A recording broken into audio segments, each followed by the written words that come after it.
भाटी आप जी, बोलने एक शब्द मुझे बोलने नहीं दे रहे भाटी जी, और लगातार आप धमकी देते जा रहे हैं। कौन सी धमकी? और आप शब्द बोले जा रहे हैं और आपको क्या चुनौती समझ दे आ रहे रहा हैं है? हिम्मत को, मेरी को। यार मेरे पास बहुत हिम्मत है। तो भाटी जी बोलिए ना, आप वक्फ में बोर्ड सुनने पे की क्षमता नहीं है। आप एक भाटी एक जी बात नहीं देखिए, सुनना चाह रहे। देखिए भाटी जी, मैं तो मैं बोल पर्सनल रहा नहीं हूं, हो आप रहा शांत होइए। अब मैं नहीं, अब आप शांत होने की शांत बात होइए, नहीं है, मुझे मैं बोलने पर्सनल नहीं हो दीजिए रहा। देखिए, I am concern about your health, please आप थोड़ा शांत तो ये बेहूदगी नहीं चलेगी। कौन सी ये आप बेहूदगी? बेहूदगी कर रहे हैं। पिक्चर चालू करो बे। भाटी जी, आपको प्रॉब्लम क्या है? आपको महिलाओं से प्रॉब्लम है भाटी जी? कि आपको 90 दिन की अपील से प्रॉब्लम है भाटी जी? क्या आपको यह प्रॉब्लम है कि सिविल कोर्ट और रेवेन्यू कोर्ट और हाई कोर्ट में अपील हो सकती है भाटी जी? दिक्कत क्या है Bhati ji? What is your problem? अभी बता दे भाई, अभी बता दे।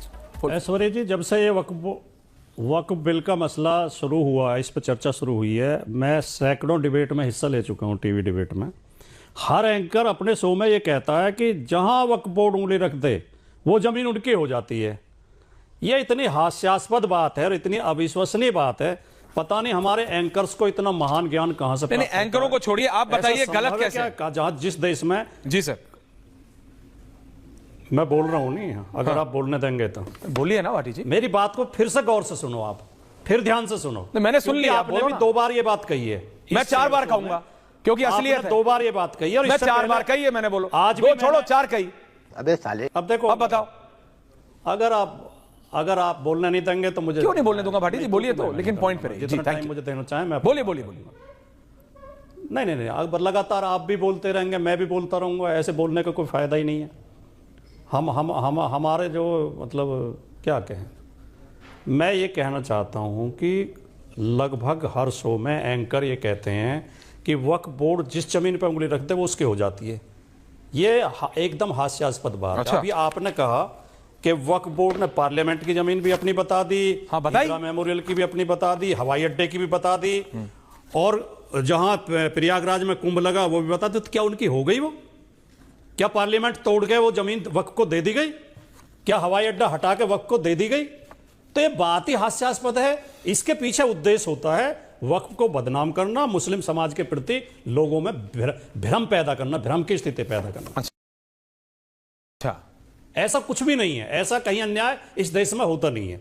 दूसरी बात, देखिए, जिस देश के प्रधानमंत्री की सरकार में एक भी मुसलमान मंत्री न हो, जो पार्टी एक भी मुसलमान को टिकट न देती हो, जो प्रधानमंत्री चुनाव में खुलेआम यह ऐलान करता हो कि अगर हम चुनाव हार गए तो मुसलमान तुम्हारे घर में घुस जाएंगे, तुम्हारे मंगलसूत्र छीन लेंगे, तुम्हारी भैंस छीन लेंगे, तुम्हारे 4 कमरे के मकान में से 2 कमरे छीन लेंगे, उस पार्टी पे अल्पसंख्यक समुदाय को भरोसा नहीं है। उस पार्टी की नीयत पर संदेह होता है, क्योंकि उसके पर्याप्त कारण है। ये पार्टी हमेशा अल्पसंख्यकों के खिलाफ बोलती रही है, उनके खिलाफ काम करती रही है। अच्छा, इसलिए लोगों को ऐतराज है। अब मैं आता हूं इस पे जेपीसी पे। नहीं, पहले मत आओ, पहले अब मेरे को आने दो जरा। बीजेपी को भी नहीं, अब जरा मेरे को आने दो। देखो, भैंस तो खूंटे से बंधी है। आओ, भैंस तो खूंटे से बंधी है। भैंस तो किसी को चुराने की हिम्मत नहीं है, पहली बात। और दूसरी बात यह है भाटी जी, उत्तर प्रदेश में जहां से आप भी आते हैं और मैं भी, भाटी जी, जहां से आप भी आते हैं और मैं भी, 1,45,886 केसेस हैं जो पुलिस स्टेशन में गए हैं और सिर्फ कंप्लेंट की तरह रजिस्टर हुए हैं, उन पे एफआईआर तक नहीं हुई, क्योंकि ये बोला गया कि आप वापस वक्फ पे जाइए। नंबर दे रहा हूं भाटी जी, सिर्फ उत्तर प्रदेश में नहीं। भाटी जी, अब सुन लीजिए, आपने कहा भ्रम फैलाया जा रहा है, भ्रम फैलाया जा रहा है। जिनके घरों पे, भाटी जी बस सोचिए, कोई एक्स आदमी आए और ये बोले कि भाटी जी जिस घर में आप 3 पीढ़ियों से रह रहे हैं वो घर वक्फ का है। ये तो भाटी जी आपने कभी उनको नहीं बोला, अजमल साहब को, बरेलवी साहब को, कि ये क्या मजाक है, आप ये क्या टिप्पणी देते हैं? आपको मेरी टिप्पणी हास्यास्पद लग गई? नहीं, आपको मेरी टिप्पणी हास्यास्पद लगी, आपको उनकी टिप्पणी हास्यास्पद नहीं लगी भाटी जी? अभी उंगली उठाने से क्या फायदा भाटी जी?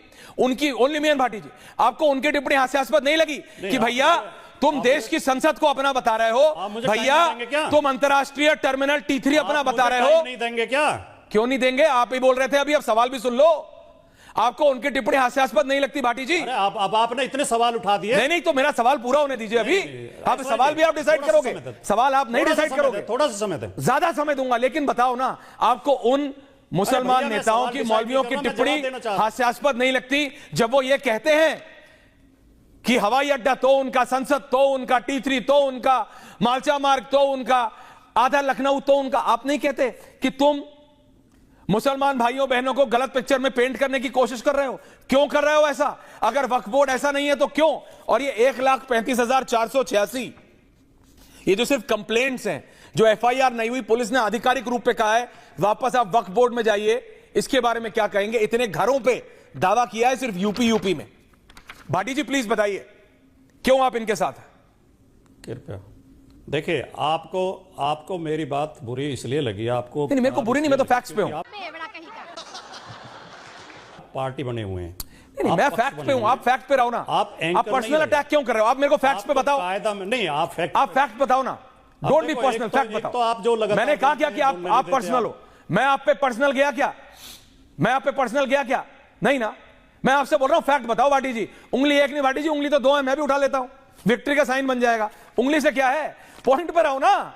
आप ये बताओ ऐश्वर्या, जो तू कह रहा है ये 1,45,486 कंप्लेंटें इसलिए नहीं हुई, ये जो इन बड़े मुसलमान नेताओं ने, मौलवियों ने जो ये टिप्पणी की कि एयरपोर्ट तो इनका, संसद तो इनकी, ये हास्यास्पद है, ये तो बोलो तो मैं मानूं आपकी बात। बताइए भाटी जी। अब मैं बोलूं? प्लीज बोलिए। BJP also. मैंने कहा था सारे एंकर ये बात कह रहे हैं, मैंने केवल ऐसे। अरे एंकरों को छोड़ो ना, एंकरों की क्या कौड़ियां उठ रही गए, नेताओं की बात करो। अब आप मुझे बोलने तो आप पॉइंट पे क्यों नहीं आ रहे? एंकर क्या करेगा? वक्फ बोर्ड पे बोलो ना। बोलने नहीं दे रहे हैं। अरे तो आप में हिम्मत हो तो वक्फ बोर्ड पे बोलो। एंकर की क्या कौड़ियां उठ रही हैं? एंकर एंकर एंकर, अरे एंकर क्या करेगा? वक्फ बोर्ड बताओ। हिम्मत यार, कौन सा तरीका है? तो आप मुझे बताइए ना भाटी जी, ये कौन सा तरीका है? आपने मेरे साथ 150 डिबेट की है, 1,500 डिबेट की है। आपकी क्या शैली है ये? कौन सी शैली भाटी जी? आप क्यों मतलब इस चैनल को भी बदनाम कर रहे हो? भाटी आप जी बोलने, एक शब्द मुझे बोलने नहीं दे रहे भाटी जी, और लगातार आप धमकी देते जा रहे हैं। कौन सी धमकी? शब्द बोले जा रहे हैं, आप चुनौती दे रहे हैं हिम्मत को, मेरी को। यार मेरे पास बहुत हिम्मत है। तो भाटी जी बोलिए ना, वक्फ बोर्ड सुनने की क्षमता नहीं है। आप भाटी जी देखिए, तुम्हें शर्म है? कुछ शर्म आया है? देखिए भाटी जी, मैं पर्सनल नहीं हो रहा। शांत होइए अब। मैं नहीं, शांत होने की बात नहीं है, मैं पर्सनल नहीं हो रहा। देखिए, I am concern about your health, please आप थोड़ा शांत। तो ये बेहूदगी नहीं चलेगी। कौन सी बेहूदगी? बेहूदगी कर रहे हैं? कौन सी बेहूदगी? ये बेहूदगी माफ करें। कौन सी बेहूदगी? नहीं, माफ आप करें। और कौन सी बेहूदगी? लगातार बेहूदगी कौन सी? पत्रकार का पूछना आपको बेहूदगी लगती है? वो उन नेताओं का बोलना कि संसद वक्फ बोर्ड पे है, T3 वक्फ बोर्ड पे है, आप बोलो उन पे। आप ऐश्वर्या नाराज होने से नहीं होता भाटी जी। आपने और मैंने 1,500, कमाल है यार। क्या भाटी जी, 1,500 डिबेट किए आपने और मैंने। आप हमेशा पॉइंट पे बोलते हैं, आज पता नहीं क्यों नहीं बोल रहे। मुझे बोलने का टाइम बोलिए, एवरीवन ऑन एयर। नहीं, मुझे बोलने का टाइम देंगे आप? मुझे बोलने का टाइम देंगे आप?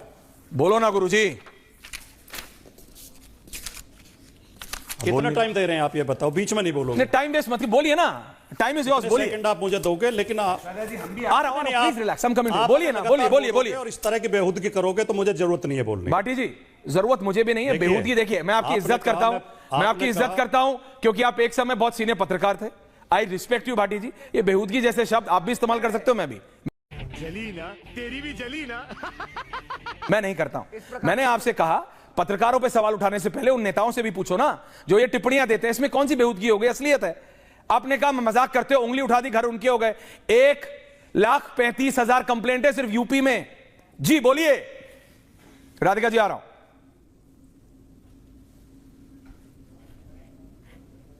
बोलने दोगे तो बोलूं, अगर नहीं बोलने दोगे मैं अभी चुप ही रहूंगा, मैं बिल्कुल नहीं बोलूंगा, एक शब्द नहीं बोलूंगा। आपने कहा कि मैं पर्सनल हो गया, मैंने आपके ऊपर व्यक्तिगत आरोप लगाया, मैंने बिल्कुल भी व्यक्तिगत नहीं लगाया। मैंने कहा सारे एंकर ये कहते हैं, मैंने ये नहीं कहा ऐश्वर्या कपूर कहते हैं। मुझे उससे फर्क नहीं पड़ रहा, टॉपिक पे आओ। सारे एंकर, पता नहीं उन्हें कहां से ये जानकारी मिलती है, इतनी भ्रम पैदा करने वाली बात। अरे पहले वो बात तो क्लियर हो जाए। ऐसा हो सकता है कि जहां उंगली रख देंगे जमीन उनकी हो जाएगी, पहली बात। दूसरी बात, ये पार्टी क्योंकि न मुसलमानों को टिकट देती है, न मुसलमानों को मंत्री बनाती है, और मुसलमानों के खिलाफ चुनाव में प्रधानमंत्री खुल के नफरत फैलाते हैं, इसलिए मुसलमानों को संदेह है कि ये जो अमेंडमेंट लेके आ रहे हैं ये हमारे नुकसान में लेके आ रहे हैं। फिर इसमें एक प्रावधान, इसमें 44 संशोधन पार्टी लेके आ रही है। उन 44 में कई आपत्तिजनक संशोधन है। जैसे एक संशोधन यह है कि इसमें गैर मुस्लिम भी सदस्य होंगे वक्फ बोर्ड में। जब प्रॉपर्टी मुसलमानों की है, मुसलमानों ने डोनेट की है, उनके हित के लिए है, और हमारा संविधान ये इजाजत देता है कि विचार, अभिव्यक्ति, धर्म, उपासना की स्वतंत्रता और अल्पसंख्यक समुदाय को अपने प्रॉपर्टी और अपनी शिक्षण संस्थाएं चलाने की अधिकार होगा, मैनेजमेंट कर सकते हैं अपनी प्रॉपर्टी का, तो उसमें इंटरफेयर क्यों कर रहे हैं? बात तो सही है। इसलिए आपत्ति है। अब आप उसे राजनीतिक रंग दे रहे हैं और ये कह रहे हैं कि विपक्ष गलत तरीके से उसे आरोप लगा रहा है या विपक्ष को दिक्कत है। विपक्ष को दिक्कत इसलिए है कि देश लोकतंत्र से चलेगा। जब जेपीसी बनाई है तो जेपीसी में जो जिन्होंने आपत्ति की है सदस्यों ने, जो उन्होंने जो उनका डिसेंट नोट है, आपके ज्ञान का थैंक यू। आप ऐसे नहीं हो, आप ऐसे नहीं हो, बट वो कौन सी ऐसी चीज है जिसपे आप बिल्कुल अभी नहीं, जिसपे आप अभी नाराज हो गए थे, लेकिन थोड़ी हिम्मत दिखानी पड़ेगी ना आपको भी पूछने के लिए कि भैया ये हास्यास्पद बात तुम लोग क्यों कर रहे हो, क्यों बोल रहे हो कि संसद से लेके एयरपोर्ट से लेके कुंभ वक्फ की जमीन पे हो रहा है। ये लोग हास्यास्पद की बात कर रहे हैं। अगर इन्होंने कहा नहीं होता तो क्या ऐश्वर्या कपूर और क्या कोई और बोल पाता? ये इस पेशे को भड़वागिरी कहते हैं।